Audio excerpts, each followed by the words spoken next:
Assalamualaikum warahmatullahi wabarakatuh. Saya atas nama Muhammad Anugrah Sulaiman akan mempresentasikan tugas video pada mata kuliah pulau-pulau kecil yang bertema permasalahan yang sering terjadi di kawasan pesisir dan pulau-pulau kecil. Adapun permasalahan yang mungkin terjadi di kawasan pesisir dikategorikan menjadi masalah kerusakan fisik lingkungan, yaitu meliputi 1. Kerusakan ekosistem, yaitu ekosistem mangrove, terumbu karang, padang lamun, estuaria, dan pantai. Yang kedua, kerusakan sumber daya ikan. Yang ketiga, pencemaran. Yang keempat, abrasi, sedimentasi, dan sitasi. Yang kelima, bencana alam yang terjadi di wilayah pesisir, misalnya tsunami dan banjir.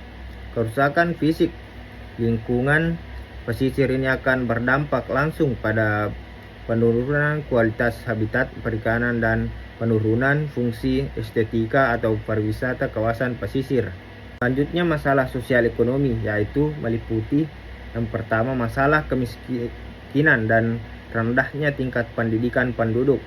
Yang kedua, keterbatasan dana dalam pembangunan. Dan 3, kurangnya pemahaman terhadap nilai sumber daya wilayah pesisir. Jika masalah sosial ekonomi ini tidak dapat diselesaikan dengan baik, maka akan berakibat pada terjadinya over dan pengelolaan yang kurang ramah lingkungan. Masalah kelembagaan meliputi masalah konflik kewenangan yang dapat terjadi karena pembangunan yang bersifat sektoral, sehingga penggunaan sumber daya tidak bisa dilakukan secara terpadu dan efisien. Dan adanya konflik penggunaan yang pesisir juga dapat terjadi karena tidak adanya keterpaduan antar beberapa macam kegiatan pemanfaatan.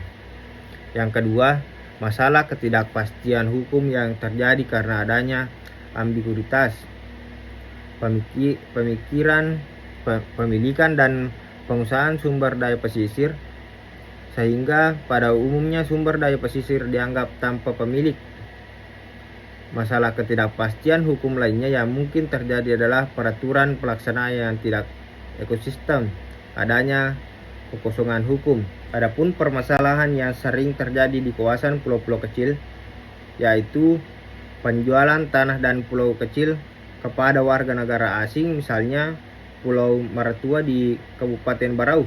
Yang kedua, penguasaan pulau kecil secara privat oleh warga negara asing dan Indonesia, seperti Pulau Nikoi di Tanjung Pinang, Pulau Bawah di Anambas, dan Pulau Maris di Kota Batam. Yang ketiga, penggunaan NUE atau perjanjian pinjam nama dan dalam penguasaan tanah dan proses investasi, seperti terjadi di Pulau Maratua, Kabupaten Berau, dan Pulau Badadari, Labuan Bajo. Isu okupansi atau klaim kepemilikan pulau oleh warga negara lain, seperti terjadi di Pulau Manis, Kota Batam. Yang kelima, kerusakan lingkungan dan pencemaran di pulau-pulau kecil seperti Pulau Bangka di Minahasa dan pulau-pulau kecil di Provinsi Bangka Belitung. Yang keenam, penutupan akses masyarakat dan nelayan lokal oleh investor di pulau-pulau kecil seperti Gili Gede di Lombok Barat, Pulau Nikol di Tanjung Pinang, dan beberapa pulau di Wakatobi. Yang ketujuh, konflik pemanfaatan tanah dan alih fungsi hutan di antara investor dan masyarakat seperti Pulau Roman di Pulau Maluku Barat Daya, Pulau Pari di Kepulauan Seribu, dan Pulau Jemaja di Kepulauan Anambas. 8. Aktivitas ilegal di pulau-pulau kecil seperti penyelundupan orang dan barang, perbudakan ilegal fishing, illegal logging, narkoba seperti di Pulau Banjina di Kabupaten Kepulauan Arhu dan pulau di bawah Kepulauan Anambas. Yang kesembilan, penutupan akses masyarakat dan nelayan lokal oleh investor di pulau-pulau kecil seperti Gili Gede di Lombok Barat, Pulau Nikol di Tanjung Pinang, dan beberapa pulau di Wakatobi. 10.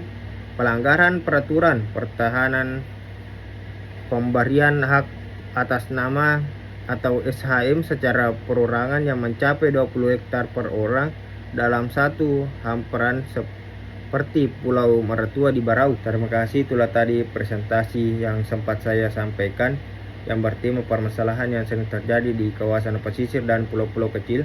Bidang perannya mohon dimaafkan. Bila bisa dilihat pasti dikulihat. Assalamualaikum warahmatullahi wabarakatuh.